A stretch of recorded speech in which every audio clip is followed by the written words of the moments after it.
네, 문재환 교수님, 네. 그 발표 자료 23페이지에 보면은, 이 교수님 그 자료에 보면은, 언론 보도의 징벌에 가까운 손해배상을 명하려면 실제 징벌은 면할 수 있도록 명예훼손죄에 관한 형사법 규정은 삭제되어야 할 것이다. 이렇게 돼 있어요. 근데 아까 그 부분에 대해서 이런 의견 아니다. 이렇게 나한테 답변을 하셔서, 죄송합니다. 어떤 의견으로 받아들여야 됩니까?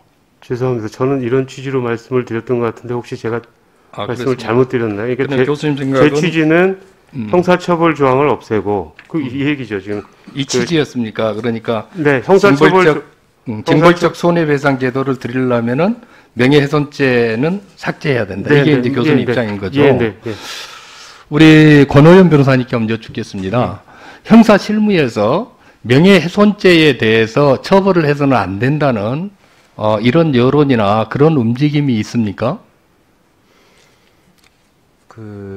이게 형사 수사를 하시는 경찰 분들이 다수 의견이 이게 명예훼손죄로 처벌하는 규정이 과연 그대로 유지되는 게 적절한가, 그 부분에 대해서 의문을 제기를 하시는 분들이 많은 것으로 알고 있습니다. 제가 검사 생활을 27년 이상 했는데 명예훼손죄에 대해서 오히려 명예훼손 행위에 대해서 너무 처벌이 약하다, 이런 의견이 다수였고, 특히 허위사실 유포에 의한 명예훼손죄에 대해서는 강력히 처벌해야 된다, 이런 의견이 다수였거든요. 특히 선거법 같은 경우는 허위사실 유포, 명예훼손 같은 경우는 거의 엄청나게 강하게 처벌을 하지 않습니까? 사실 당락을 결정할 수 있을 정도로 이렇게 지금 하고 있는데, 이 언론 보도에 대한 피해 구제를 위해서 징벌적 보상 제도 도입을 얘기를 하면서 그 일반적인 명예훼손죄에 대해서 그거를 없애야 된다, 이렇게 얘기를 하는 것 자체가 맞지 않다고 봅니다.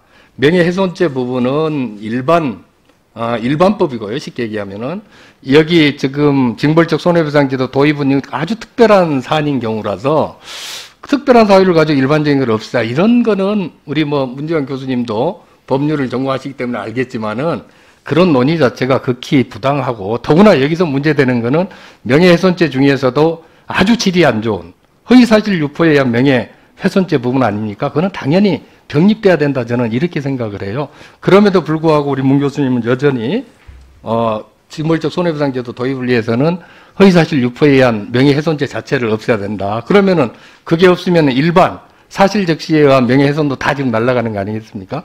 그렇게 지금 어떻게 그 견해를 유지하시는 건가요? 네, 답변 드리겠습니다. 일단 개인적 법익의 침해에 대해서 국가가 형법권을 동원하는 것에 대한 반론들은 교과서적으로 굉장히 많이 있습니다. 그러니까 그럼에도 불구하고 저는 이제 큰 결정을 해야 된다고 이런 취지로 말씀을 드린 겁니다. 제가 징벌적 손해배상제도의 도입론자가 아닙니다. 근데 만일 도입된다면 이 부분을 같이 검토가 돼야 된다. 왜냐하면 이중처벌은 아니지만 중복적인 규제이기 때문에 법익균형성이 위반돼서 위헌이니까 위헌 소지를 없애려면 이쪽을 정리할 수밖에 없다.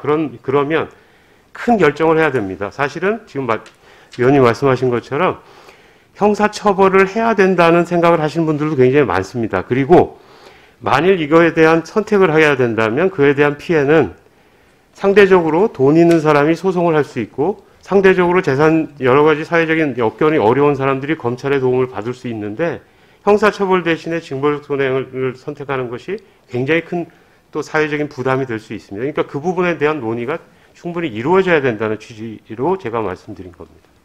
예, 이상입니다. 예, 전남 여수시을 출신 김혜재 의원입니다. 우리 네 분 귀한 시간 내주셔서 다양한 의견들을 말씀해 주셔서 감사를 드립니다.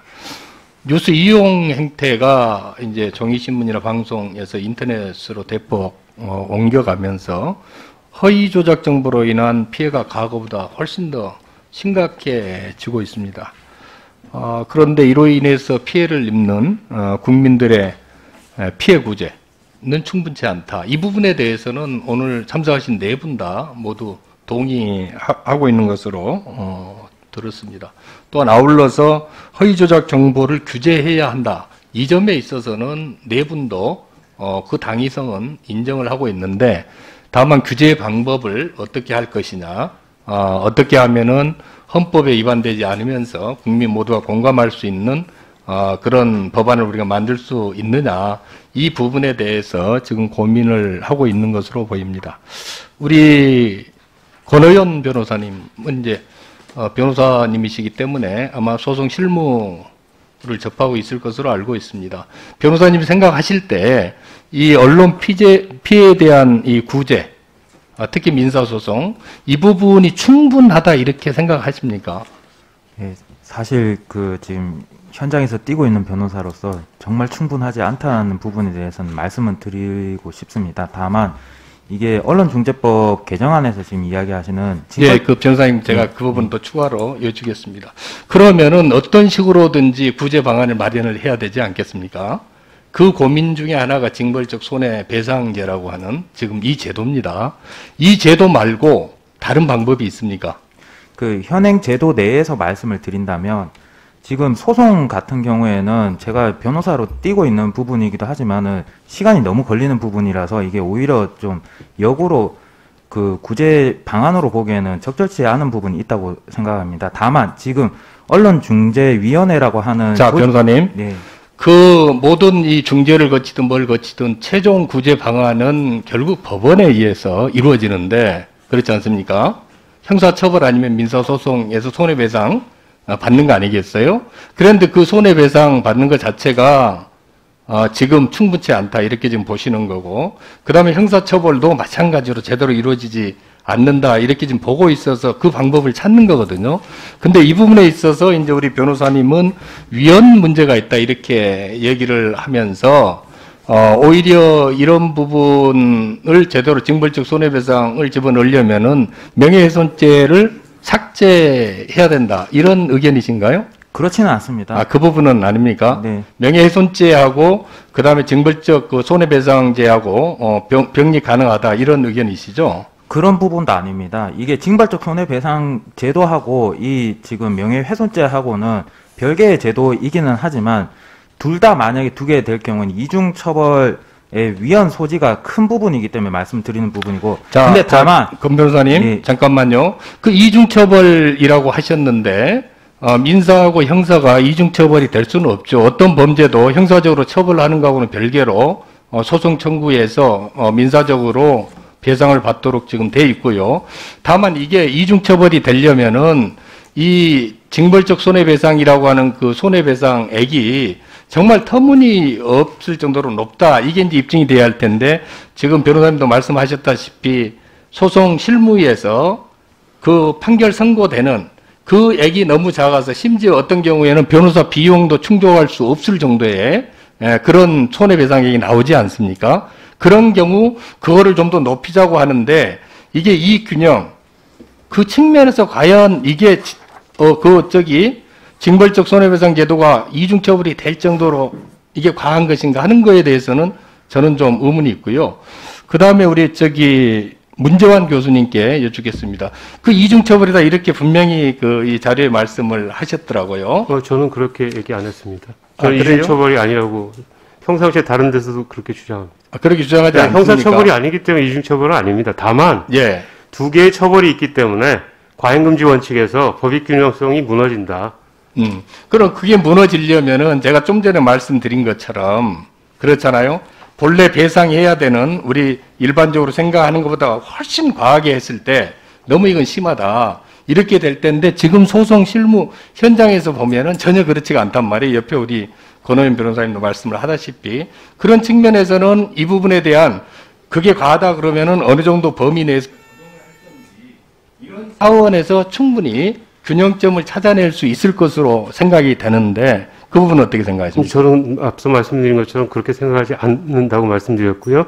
그 이유는 앞서 우리나라의 구제 수단이 충분하지 않다고 말씀하셨는데 이게 현실에서 어떤 특정한 사람이 구제가 충분히 못 받았다라고 얘기할 수는 있어도 제도상 우리나라만큼 피해 구제 제도가 많은 나라는 없습니다. 여기에 하나가 더 들어가기 때문에 저는 위헌이라고 말씀드립니다. 교수님, 구제 제도가 많은데 실효성이 지금 없다. 이 부분에 대해서는 거의 공감을 하고 있지 않습니까? 구제 제도가 많아서 너무 피해자 위주다 이렇게 됐으면은 교수님 하시는 말씀을 받아들일 수가 있겠는데 제도가 많음에도 불구하고 거의 형해화되어 있거나 실질적인 구제 수단이 되지 못한다. 좀 이런 부분이 있고요. 그 다음에 그 열람 차단 청구권 부분에 대해서는 우리 권의원 변호사님이나 우리 문재환 교수님도 그 부분에 대해서는 필요성은 공감하는데 여하튼 그것도 균형점을 찾아야 된다 이런 입장이신 것 같은데.